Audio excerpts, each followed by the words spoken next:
9 கோளும் ஒன்றாய் காண அங்கு கற்பகம் என்னும் கடவுளின் மெய்யில் 9 கோளும் ஒன்றாய் காண அங்கு கற்பகம் என்னும் கடவுளின் மெய்யில் சூரியன் முதலாய் 9 கிரகமும் பலவித குணங்களை கொண்டிருக்கும் எங்கள் கற்பக தருவில் அவை வரும்போது ஒன்றாய் சேர்ந்து பலனளிக்கும்.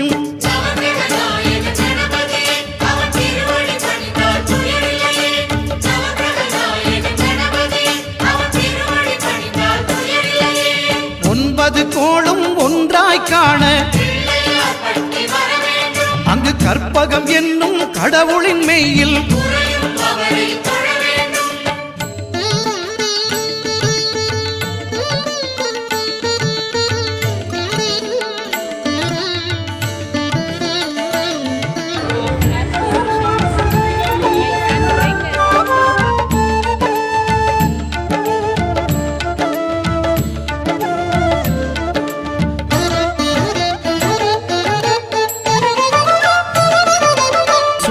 பகவான் ஒளிமுகம் காண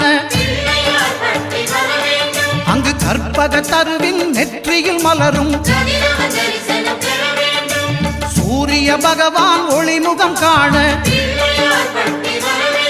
அங்கு கற்பக தருவின் நெற்றியில் மலரும். இருளை விலக்கி உலகை எழுப்பும் ஞாயிறு அங்கே குடியிருப்பான். அவன் ஆனை முகத்தனின் அடியவர் மனத்தில் ஒளியாய் வந்து கொலுவிருப்பான்.